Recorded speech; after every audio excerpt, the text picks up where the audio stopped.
Hey, it's MJ from the Coaches Panel. I hope you're well and welcome back to another of our Amy Community Series match reviews where we look through the players that hold SuperCoach and AFL fantasy relevance, the players that have popped, the players that did not, and discuss whether or not some changes need to come to our structures as we head into opening round next weekend.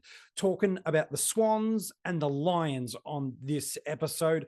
Let's head straight to the Sydney Swans. I feel like they are the most important team to have a conversation about, and it starts with Errol Golden. If it weren't for opening round and the early buy blocks, the amount of coaches that have said to me either through our Patreon or just in the community at large have gone, I would start with Errol Golden, but I can't because of this early buy. My response back to you is, why not? 133 in AFL fantasy last night, 133 also in SuperCoach, 78% time on ground, 20 odd touches, handful of marks and tackles, in fact, more so than a handful in every single one of those categories. It was exactly the sort of game you know Errol is capable of. And while you might initially go, oh, it's a preseason game, he did this for us last year and showed simply this: when given time and space, he scores. He's absolutely elite, gut running, smart footballer, does the defensive stuff with tackles, wins the football on the inside, gets into open space and uses that elite left foot of his to set up his team. So, yeah, having the round 5 bye is far from ideal in our structures and squads. But it's matches like this that just remind us of why we loved owning him in 2023. And if he flies anywhere out of the gate, out of those first 4 matches of the year, we ain't going to find a cheap price point to get him up until Sydney's mid-season bye. So am I saying you have to get him? Not at all. In fact, what I am saying is if you've ruled him out only because of the bye, now's a really good time to go, well, can I deepen up my bench through that midfield, find a way to get a sharp type onto my field to protect that? I'm only losing maybe 30, 40 points for that game and giving myself a captaincy option and securing that M1 or even an M2 spot, depending on how deep you want to run through the top of your midfield. So I don't think you can discount Golden anymore. We know what he is. That's the beauty of these matches, is it shows us something that moves from theory to practical. And Errol, he ain't going anywhere in this midfield. I know they didn't have Parker. They didn't have Mills. They lost Adams for parts of this game through injury. Oh, we'll get to that one. But the reality is, in this Sydney midfield, it's actually quite a hard midfield to score well in, unless you boast a beautiful combination of inside and outside football. And that's exactly what Errol does. So for me, if you're not starting with him, that's okay. He's in your upgrade cadence as somebody, I think, by season's end, you're going to want to have some shares in Errol, that's for sure. Time to have a little bit of humble pie. I've been a little, anti's probably too strong, but I've been a little cool on James Jordan simply because I hadn't been convinced that he's A, in the best 22, and then B, I wasn't sure where he'd sit, whether he'd sit out on the wing. Does he come through the flanks? Does he get a little bit of inside opportunity? Again, the flag of players like a Parker and Mills, who won't be there in the first few weeks of the year, were missing in this game as well. But I don't think James could have done anything to be more impressive. 31 touches, 9 marks, tons across your fantasy formats from 84% time on ground.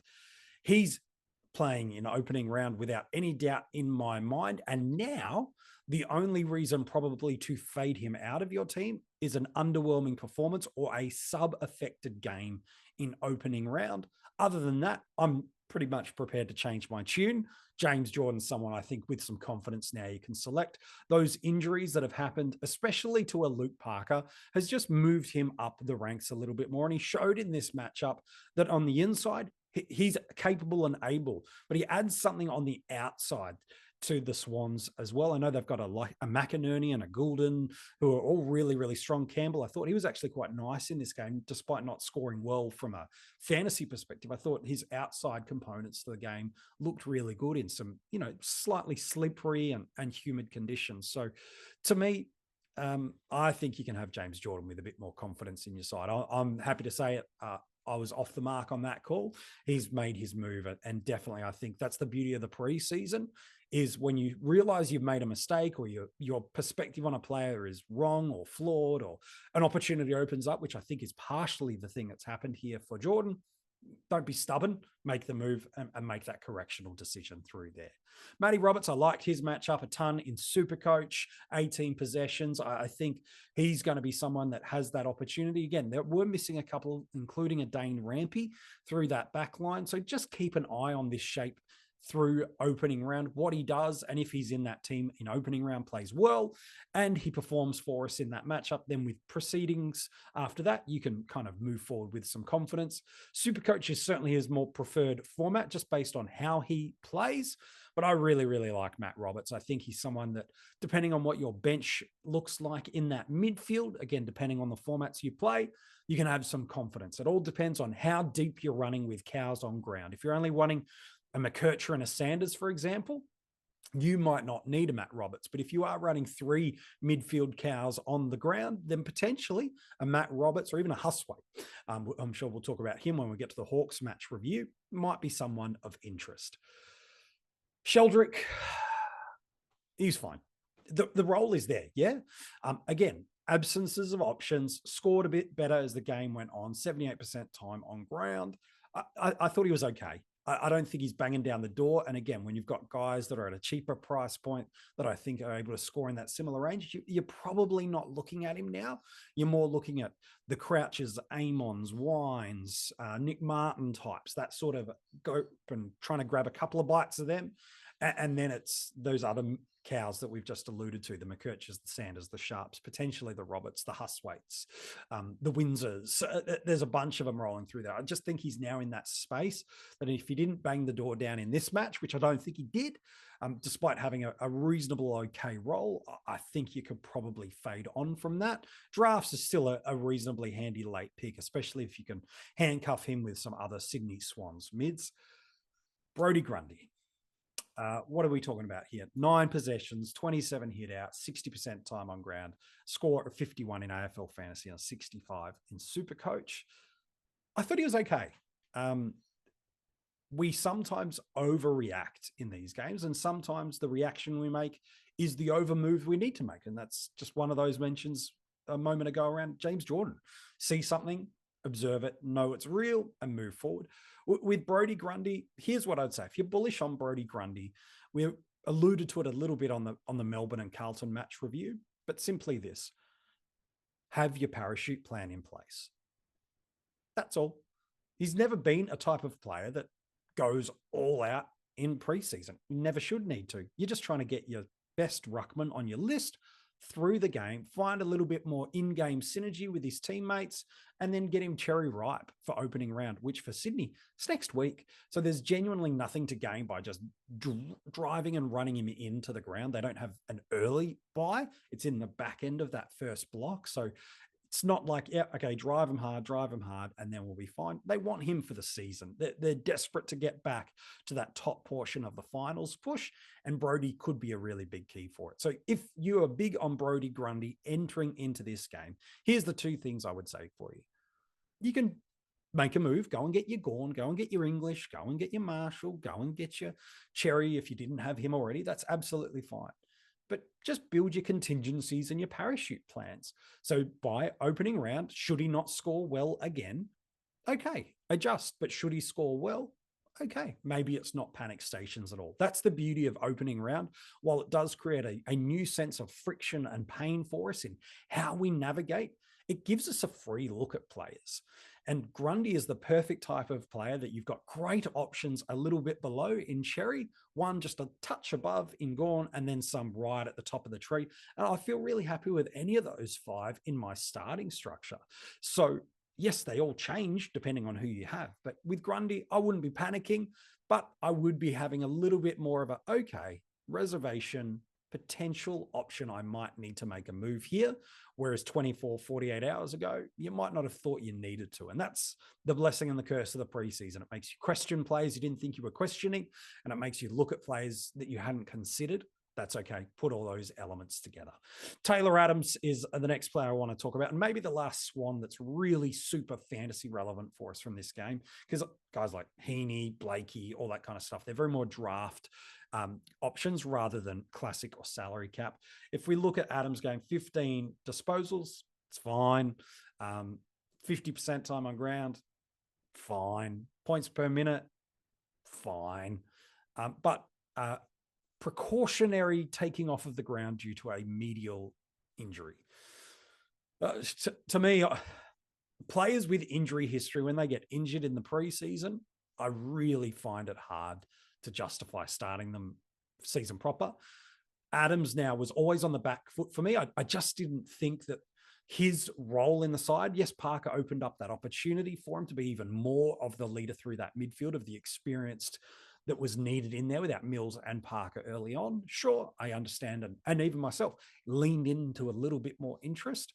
But now that he's got an injury, he's going to be battling the clock for opening round. And if he doesn't play an opening round, I'm prepared to just completely wipe him from any consideration.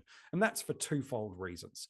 Number one, you lose the accelerated price movement that you could have got had he played. And that was one of the appeals of Taylor Adams, is you were going to get the accelerated price movement.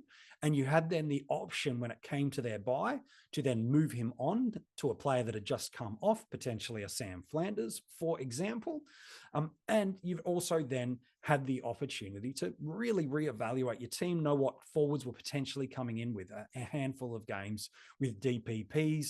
While they wouldn't have landed in the game just yet, you'd start to see what the value of a top line forward may or may not have become. The second thing you're losing by not having him play if he misses opening round is you actually don't get to see what this Sydney midfield looks in a competitive hit out. While as much as we can, and I'm prepared to give, statements about what I think Jordan's going to do and Goulden's going to do, the reality is, if you don't see it in a proper game of football, what you see in a preseason is only ever at best a small sample and entree size bite of what could be. So if Adams does not play opening round, I'm prepared to scrap him from the list at all. For me, I was never bullish to begin with. Parker's absence made me lean in a little more. Now the injury, now the question marks about opening round. I'm just prepared to scrap him from the list. Let's talk about Brisbane. Hugh McCluggage was really impressive in this game. Historically, outside and link-up style players in these preseason matches do score well. But I really liked what I saw from Hugh. 31 touches, a couple of shots on goal, 75% time on ground, 131 in fantasy, 162 in SuperCoach. He might be the guy, with the absence of a Will Ashcroft in the side over this first half of the season, he might be the guy you want to get some shares in. Problem, round 2 bye. That really does make it hard. So what does he do in opening round? Might just tell you enough to see whether or not you're prepared to take him on. But the problem is you'd be then either holding him through and elevating a cow onto your field earlier than you'd like. Round 2 is really early to do it. Or you're flipping him and using him as a correctional trade. I think he's worth considering. Absolutely. I think opening round will really tell you a lot, but definitely a player I think that could really surge forward for us and is absolutely worthy of consideration. You could probably throw Josh Dunkley into the mix of that as well. 20 odd touches, handful of marks. In fact, more than a handful. It's a handful of tackles. I think it's about 8 or 9 marks in this game.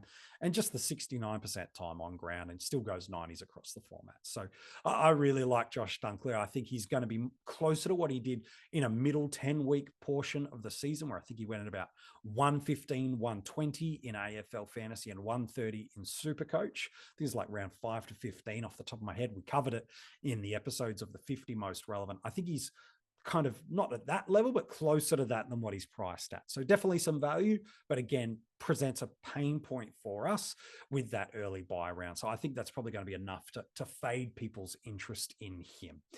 Lachie Neale, if you're bullish on him, you're going to stay in that place. But again, I think that's a pain point for us.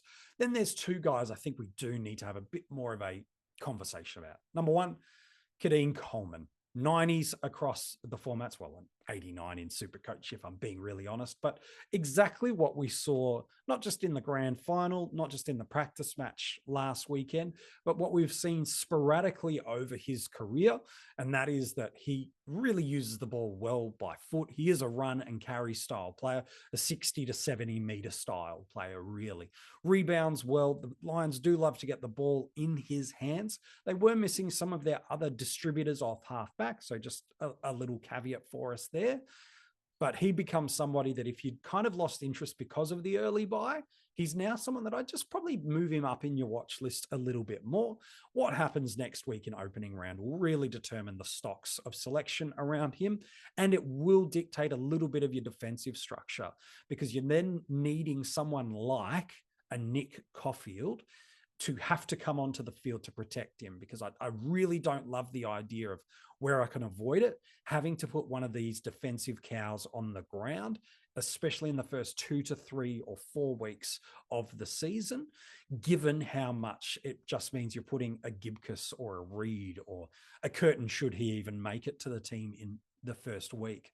They're all key position players. And while they can pop a 60 or a 70, I definitely would have liked to avoid stocks and keep them on the bench for me. So I think Coleman is still a fascinating one to consider, but opening round scoring, this is just another nice reminder for us of what he is and what he can do for us. The other guy that's probably worth a little bit of a consideration is a Kade Coleman, 77 in AFL Fantasy, 99 in SuperCoach. No goals in this, which is really important. Played a little bit higher up the ground, but still through that forward line. He looked really good. He's someone that at times in the VFL has really dominated and has never really got a full-blown chance at the AFL level. Again, you get to see him in opening round. You get the opportunity to watch and see and consider.